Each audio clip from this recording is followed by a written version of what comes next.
Meeting வந்திருக்கீங்க. எந்த அளவுக்கு ஃபீல் பண்றீங்க? ரொம்ப எக்ஸைட்மெண்டா இருந்துச்சு. நேத்துல இருந்தே தளபதி அவர் வந்து நாளைக்கு வரப்போறாரு சேலத்துக்கு அப்படின்ற போது சேலம் மக்கள் எல்லாருமே வந்து வரணும் எக்ஸைட்மெண்ட்ல இருந்தாங்க. அந்த எக்ஸைட்மெண்ட் இன்னைக்கு ரொம்ப ஃபில்ஃபில் ஆயிடுச்சு அப்படின்னு தான் சொல்லணும். இன்னைக்கு அவரை பார்த்தோன்னே ஒரு மாதிரி எமோஷனல்ல கண்ணு கலங்குற அந்த ஒரு இதெல்லாம் இருந்துச்சு. ஒரு அவருடைய எமோஷன் அப்படிதான் இருந்துச்சு. அவரோட ஸ்பீச் ரொம்ப பயங்கரமா இருந்துச்சு. அந்த இன்னைக்கு வந்து சேலத்துல வந்து தளபதி வராது அப்படின்ற போது கொஞ்சம் போலீஸ் ப்ரொடெக்ஷன் எல்லாம் எப்படி இருக்கும் அப்படின்னுமே நாங்க எதிர்பார்த்தோம். ஆனா இன்னைக்கு போலீஸ் ப்ரொடெக்ஷன் ரொம்ப நல்லாவே கொடுத்திருந்தாங்க. அதுவும் இல்லாம யாராவது குடிச்சிட்டு வந்தாங்களா இல்லையா அப்படின்றத நல்லா செக் பண்ணியே தான் அனுப்புனாங்க. ஏதாவது கையில ஏதாவது வச்சிருக்காங்களா எல்லாமே வந்து செக் பண்ணி ஒரு முறையா செக் பண்ணி அனுப்புனாங்க. அவங்களுக்கு உண்மையாலுமே ஹேட்ஸ் ஆஃப் பண்ணிக்கலாம். இன்னைக்கு வந்து தளபதி அவர் விஜய் பேசின ஒரு விஷயம் என்ன அப்படின்னா, நம்ம யாரும் எதிர்க்கணும் அப்படின்றதுக்காக நாங்க அரசியல் வரல. நாங்க வந்து இத்தனை நாள் சினிமால வந்து என்ன எல்லாரும் பார்த்திருப்பாங்க.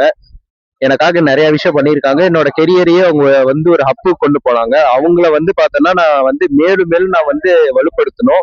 அவங்க வந்து இன்னும் மேன்மை அடையணும் அப்படின்றதுக்காக தான் நான் இத்தனை நாள் வந்து இவ்வளோ கோடி வாங்குறத விட்டுட்டு நான் இந்த அரசியலுக்கு வந்திருக்கேன் அப்படின்னு சொல்லியிருந்தாரு.